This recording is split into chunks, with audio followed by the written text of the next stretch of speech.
Bismillahirrahmanirrahim. Assalamualaikum warahmatullahi wabarakatuh. Alhamdulillahi rabbil alamin. Wassalatu wassalamu ala ashrafil anbiya'i wal mursalin Sayyidina Muhammadin wa ala alihi wa ashabihi ajma'in, amma ba'd. Ma'asyiral muslimin wal muslimat, jamaah salat isya yang sama-sama dirahmati Allah. Di dalam Al-Quran surah Al-Baqarah ayat 186, Allah subhanahu wa ta'ala berfirman, wa idza sa'alaka 'ibadi 'anni fa inni qarib ujibu da'watad da'i idza da'an falyastajibu li wal yu'minu bi la'allahum yarshudun. Di dalam ayat ini Allah subhanahu wa ta'ala menyampaikan pesan kepada baginda Rasul Muhammad sallallahu alaihi wasallam yang juga menjadi pesan untuk kita semua. Wa idza sa'alaka ibadi anni, dan apabila hamba-hambaku bertanya tentang aku, fa inni qarib, maka jawablah bahwasanya aku dekat. Ujibu da'watad da'i idza da'an, aku akan mengabulkan permohonan hamba-hambaku yang apabila dia berdoa kepadaku. Ayat ini, Bapak Ibu yang dirahmati Allah, terdapat di antara ayat-ayat yang berbicara tentang puasa dan hukum-hukumnya. Saya baca di dalam tafsir bahwa ditempatkannya ayat ini di tengah-tengah ayat yang terkait dengan persoalan puasa, itu berarti bahwa orang yang berpuasa dianjurkan untuk banyak-banyak berdoa. Kenapa orang yang berpuasa dianjurkan untuk banyak-banyak berdoa kepada Allah? Karena orang yang berpuasa itu doanya tidak ditolak oleh Allah. Dalam sebuah keterangan hadis, Rasulullah bersabda, "Thalathatul la turaddu da'watuhum." Ada 3 golongan manusia, kata Nabi, yang doanya tidak ditolak. Salah satu di antaranya adalah as-shaimu hatta yuftir. Orang yang berpuasa sampai dia berbuka puasa, doanya dikabulkan oleh Allah, tidak ditolak. Kemudian pada kesempatan yang berbahagia ini saya akan stressing kepada hadis Nabi yang bersumber dari sahabat beliau Abdullah bin Amr. Hadis ini diriwayatkan oleh Imam Abu Dawud, di mana Rasulullah sallallahu alaihi wasallam bersabda, "Lis-shaimi 'inda iftarihi da'watun mustajabah." Bagi orang yang berpuasa, pada saat dia berbuka puasa, ada doa yang dikabulkan, ada doa yang diijabah. Dan ternyata Abdullah bin Amr, sahabat Nabi, mencontohkan bahawa beliau kalau berbuka puasa, beliau banyak berdoa untuk keluarganya, untuk istri dan anak-anaknya, dan begitu pun sebaliknya, istri dan anak-anaknya mendoakan Abdullah bin Amr. Di sini penting sekali kaum muslimin dan muslimat rahimakumullah untuk kita banyak-banyak berdoa, khususnya untuk anak-anak kita. Kenapa? Karena tentu tantangan yang dihadapi oleh generasi kita ke depan akan jauh lebih sulit ketimbang apa yang kita rasakan saat ini. Anak-anak kita ke depan itu menghadapi hidup mereka itu luar biasa, Pak. Godaannya luar biasa. Kemudian tantangan yang dihadapi juga tidak kecil, tidak sedikit. Sekarang saja anak-anak kita untuk mendapatkan lapangan pekerjaan itu susah, Pak. Karena saat ini sudah terbuka bebas Yang namanya perdagangan global itu luar biasa. Orang mau buka usaha, orang luar mau buka usaha di Indonesia itu sudah boleh. Sehingga apa yang terjadi, anak-anak kita untuk mendapatkan lapangan pekerjaan bukan hanya bersaing dengan bangsa sendiri, tapi sudah bersaing dengan bangsa lain. Dan Allah Subhanahu wa taala telah mengingatkan kepada kita semua, hamba-hambanya, wal yahsal ladzina law taraku min khalfihim dzurriyyatan di'afa. Hendaklah takut orang-orang yang apabila di belakang mereka meninggalkan generasi-generasi yang lemah. Ini tugas dan tanggung jawab kita semua. Utamanya kita yang diberikan amanah oleh Allah berupa anak keturunan, tentu kita harus memperhatikan mereka. Jangan sampai setelah kematian kita, generasi kita, keturunan-keturunan kita menjadi keturunan-keturunan yang lemah. Dan salah satu hal penentu, salah satu hal yang bisa membantu kita agar anak-anak kita kelak menjadi generasi-generasi yang tangguh adalah kita semestinya banyak-banyak berdoa kepada Allah. Banyak doa yang termaktub dalam Al-Quran yang bagus kita baca. Ada doanya Nabi Ibrahim alaihissalam, Rabbi habli minas solihin. Wahai Tuhanku, karuniakan kepadaku keturunan yang baik-baik. Ulama menafsirkan ayat ini, keturunan yang baik-baik di sini. Ini kalau doa ini dikabulkan oleh Allah, generasi yang baik di sini artinya generasi yang secara fisik baik. Kemudian generasi yang batinianya bagus. Jadi lahirnya bagus, batinianya bagus. Kemudian masa depannya bagus, pikiran-pikirannya bagus, dan seterusnya. Itu tercermin dengan generasi yang diberikan oleh Allah Subhanahu wa taala kepada Nabi Ibrahim alaihissalam, yaitu Nabi Ismail. Seorang putra yang begitu luar biasa, yang rela mengorbankan dirinya untuk orang tuanya karena demi menjalankan perintah Allah Subhanahu wa taala. Itulah doa yang dikabulkan oleh Allah, diberikan generasi yang luar biasa.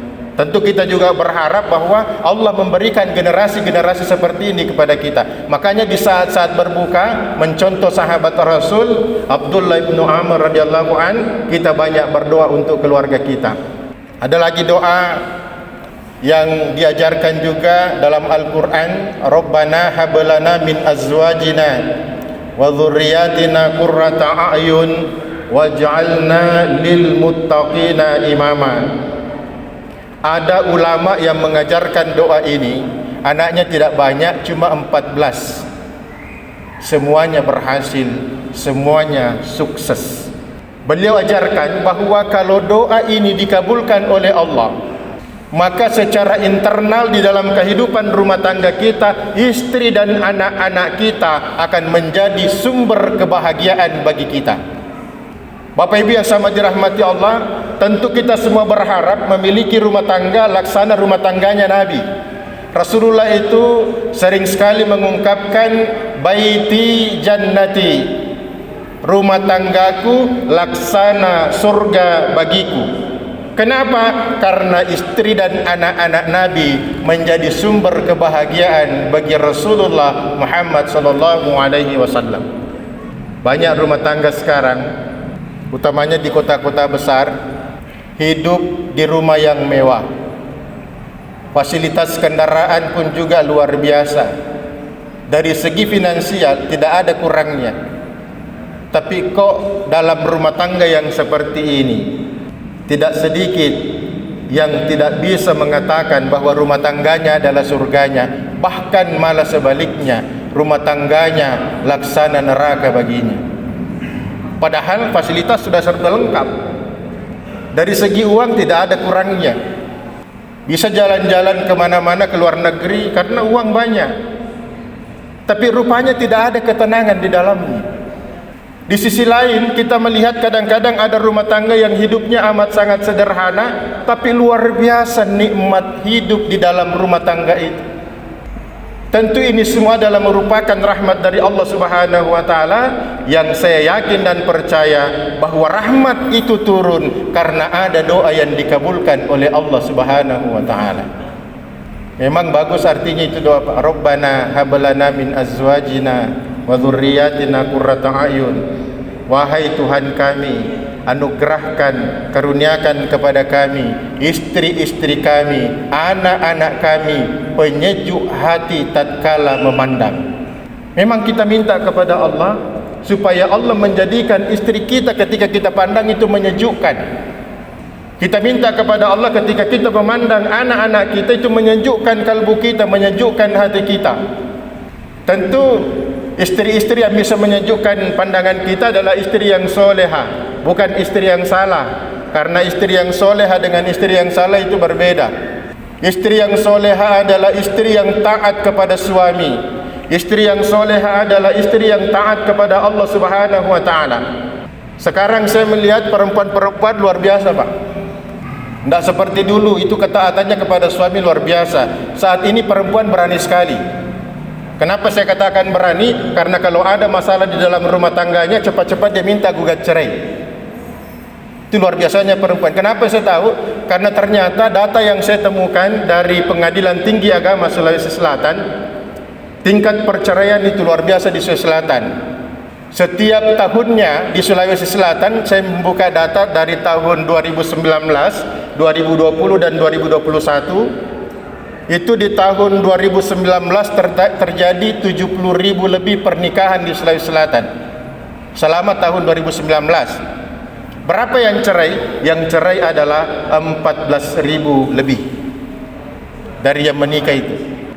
Dan ternyata 80 bahkan sampai 90% adalah gugat cerai.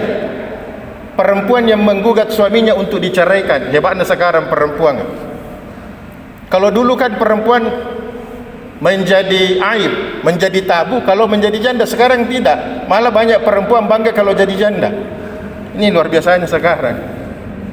Tahun 2020, karena musim corona waktu itu, peristiwa nikah menurun menjadi 60.000. Tapi berapa perceraian? Tetap 14.000. Sudah menurun orang yang menikah, tapi yang bercerai tetap jumlahnya 14.000. Dan tetap yang mendominasi adalah gugat cerai. 2021 yang lalu juga begitu. Pernikahan hanya naik berapa saja, dari 60.000 naik menjadi 62.000, tapi perceraian tetap jumlahnya 14.000. Dan penyumbang terbesar adalah Kota Makassar, karena perceraian di Kota Makassar itu jumlahnya antara 1.000 sampai 2.000 per tahun. Pernah saya temukan data di Makassar itu setiap hari rata-rata perceraian yang terjadi 5 orang, 5 pasang.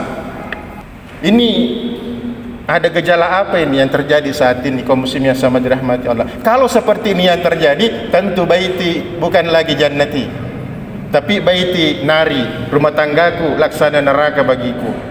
Itulah pentingnya di bulan suci Ramadan ini, bagi kita yang masih diamanahi keluarga oleh Allah Subhanahu wa taala, diberikan rumah tangga oleh Allah Subhanahu wa taala, yuk kita banyak berdoa untuk keluarga kita pada saat kita berbuka puasa, mengikuti jejak yang dilakukan oleh sahabat Rasulullah Muhammad sallallahu alaihi wasallam. Banyak-banyak dibaca itu tadi. Rabbana hab lana min azwajina wa dzurriyyatina qurrata a'yun waj'alna lil muttaqina imama. Kemudian terkhusus untuk anak-anak kita, tentu anak-anak kita bukan hanya kita dorong untuk bisa menghafal Al-Quran.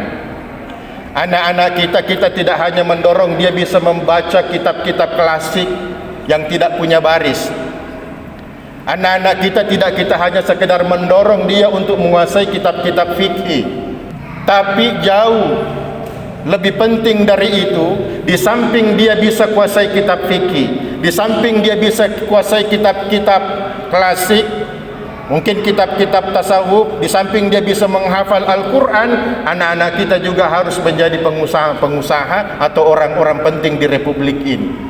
Kenapa? Karena kalau mereka yang memimpin di negara ini, mereka yang berada pada posisi leader di republik ini, maka kita tidak akan perlu khawatir bangsa ini mau dibawa kemana. Tapi kalau mereka tidak hafal Quran, mereka tidak memahami fikih, tapi dialah yang memimpin bangsa ini, dialah yang memimpin republik ini, kita tentu perlu khawatir ini bangsa mau dibawa kemana. Jadi penting kita memperhatikan dua hal, antara iman dan ilmu yang dimiliki oleh anak-anak kita.